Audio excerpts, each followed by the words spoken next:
और उसी सागर की टोटी में बैठ गए। जब सागर की टोटी में बैठ गए, भगवान समझ गए जल बाहर नहीं आया। लीला धारी की लीला लीला दिखलाई डाली, पात्र में बैठ करके उसी समय अपनी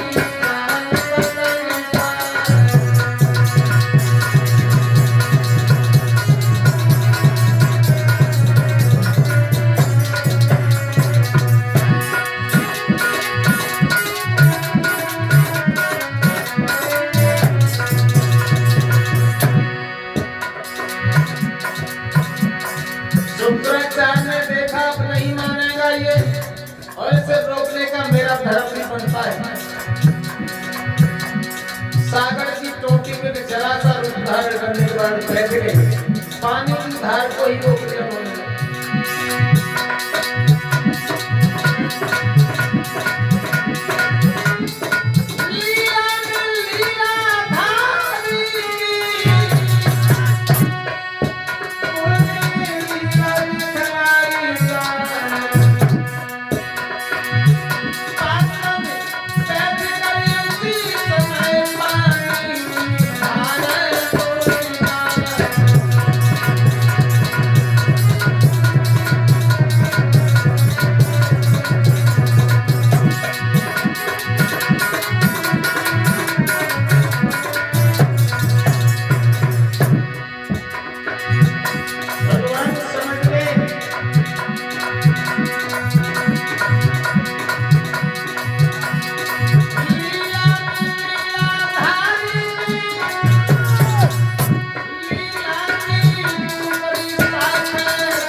शुक्राचार्य सागर की टोटी में बैठे हैं, भगवान समझ गए थे, वाह शुक्राचार्य तुम नहीं मानोगे।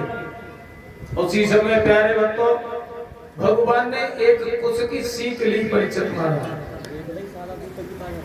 हाँ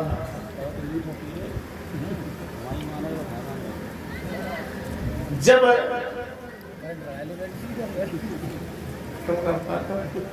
मेरा थोड़ी पसंद तो लग रही है, तो सीख लेकर के उनकी एक जैसी उस टोटी में सीख डाली, सो आंख में चुभ गई मारा, एक लग की आंख फूट गई, यानी बाजार। अब गुरु निकल के भागे, वो तो भाग में चले गए, बोले अब हमारे जाने तुम रसातल में चला जा, हमें कोई मतलब नहीं है तुझसे। अब जैसे गुरु वहां से भागे, महाराज बलि कहने लगे, प्रभु अब आप ऐसा करो भगवान, आप जगह को नाप लीजिए। हाँ जैसे ये कहा है महाराज बलि ने भगवान वामन से, एकदम से इतना विकराल रूप बनाया महाराज, पैर तो पैर पृथ्वी पर है लेकिन सर आकाश में दिखाई देने लगा।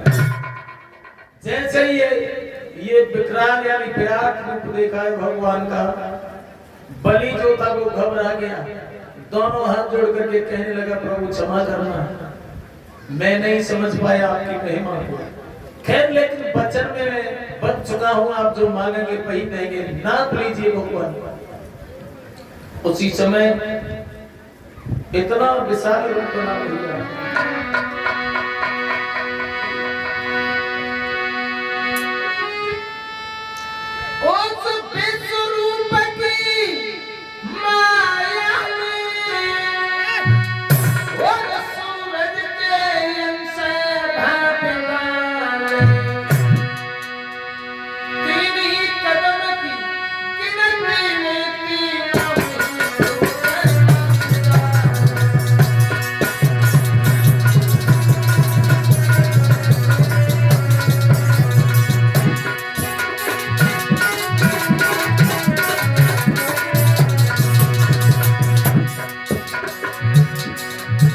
भगवान ने अपना इतना बड़ा रूप लिया, पृथ्वी से लेकर के आकाश तक यानी स्वर्ग तक भगवान का सब दिखाई देने लगा है। और एक नहीं महाराज, जैसे ही 3 कदम आगे रखे पूरी पृथ्वी को खत्म कर दिया।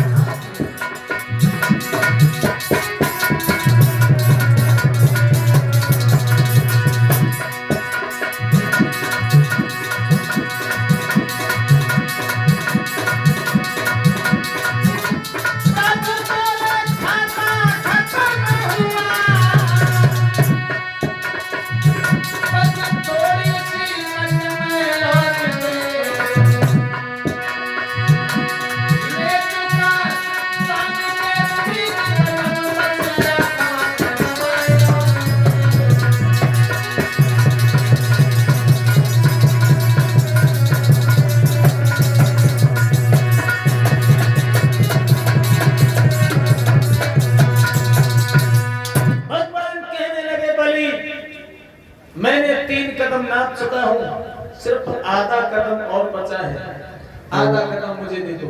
अब तो कुछ रहो नहीं, अब आधा कदम दे दो नहीं रहा। अच्छा, लेकिन कुछ तो गड़बड़ है। गड़बड़ समझ ही ना पाया महाराज। बोलो। एक बात बताओ हमें। कौन सी? महाराज, धन बड़ा होता है या धनी बड़ा होता है? वो तो हम तुम्हें बताएंगे। ये तुम खुद कह रहे हैं, अपनी पत्नी से पूछ के आए हो।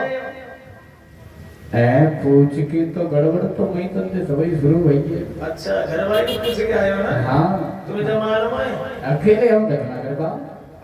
गज्जा घर में घर वाली की चलती है ना, वो घर बेघर हो जाता है। भाई से वाली तुमने खबर ले लो हम कहते। अच्छा,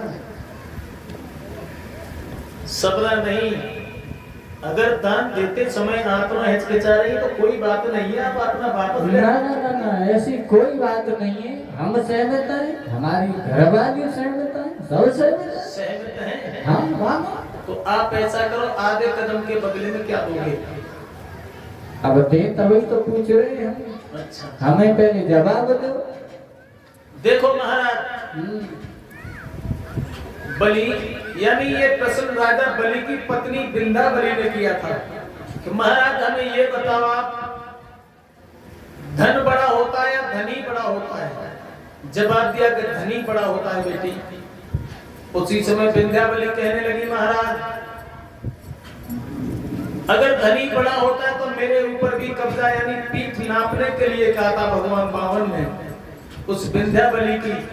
तो उसने तब ये कहा था कि महाराज धनी बड़ा होता है या फिर धन बड़ा होता है? हाँ, जवाब दिया बेटा धनी बड़ा होता है। तो जवाब दिया महाराज धनी बड़ा होता है तो मेरी पीठ क्यों नाप रहे हो? मेरा धनी बैठा है, धनी की पीठ नापो। उसी समय बामन भगवान कहने लगे, धन्य है तेरे जैसी घर की गृहिणी को, जो रात चले जाने का कोई गम, कोई लालच, कोई भय नहीं किया, और फिर भी कह रही है धनी। धन्य है तेरे जैसी बेटी को। बेटा चल, आपने कह दिया, मैंने नाप लिया, अब आप हमसे कुछ वरदान मांग लीजिए।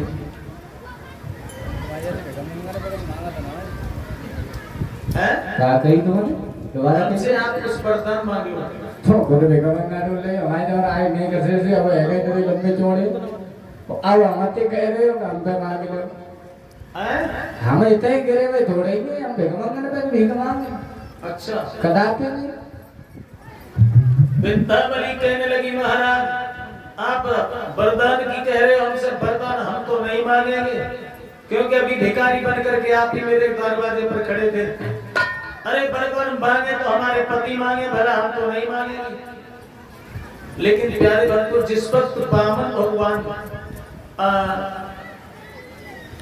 महाराज बलि के दरवाजे पर आए थे, जैसे ही अंदर महल में प्रवेश किया था, तब जो राजा बलि की लड़की थी जिसका नाम था रतनमाला, उसने बामन भगवान का स्वरूप निहार करके मन में इतने सुंदर विचार आए, सोचने लगी भगवान अगर ये इतना सुंदर बालक है, ये बालक मेरा होता तो मैं इसे अपनी कलेजे से लगा करके इसे दुग्ध पान कराती। भगवान समझ गए कि ये मुझे अपने पुत्र के रूप में देखना चाहती है। तभी भगवान ने वरदान दिया, जाओ अभी नहीं, द्वापर युग में आपकी ये इच्छा पूर्ण अवश्य होगी। मैं आपके कलेजे से लग करके आपका दुग्ध पान करेंगे। अब भगवान ने वरदान दे दिया उस रत्नमाला को, और जब बलि से कहा कि वरदान हमसे मांग लीजिए, तो बलि कहने लगे, महाराज वरदान में कुछ नहीं चाहिए। अगर वरदान देना चाहते हो तो मेरे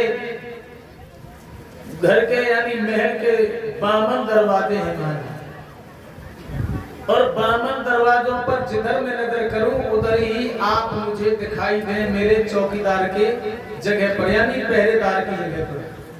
भगवान समझ गए कि अब नहीं पेश पड़ेगी भक्तों के सामने। उसी समय भगवान कहने लगे, एवं अब तो ऐसा ही होगा, जाओ हम तुम्हारे दरवाजे की महल की पहरेदारी करेंगे। अब भैया जो भगवान पहरेदारी करने में जुट गए हैं, अब तो जिधर बलि नजर करता है उधर ही भगवान कबड्डी खेलते हुए नजर आते हैं। कभी वहां देखता है तो वहां पहुंच जाते हैं, इधर देखता है तो इधर आ जाते हैं। अब तो भगवान को भाग भाग करके उनकी सभी यहाँ पे भूल नहीं पावा है। नौकरी करने लगे। अब क्या बोल रहा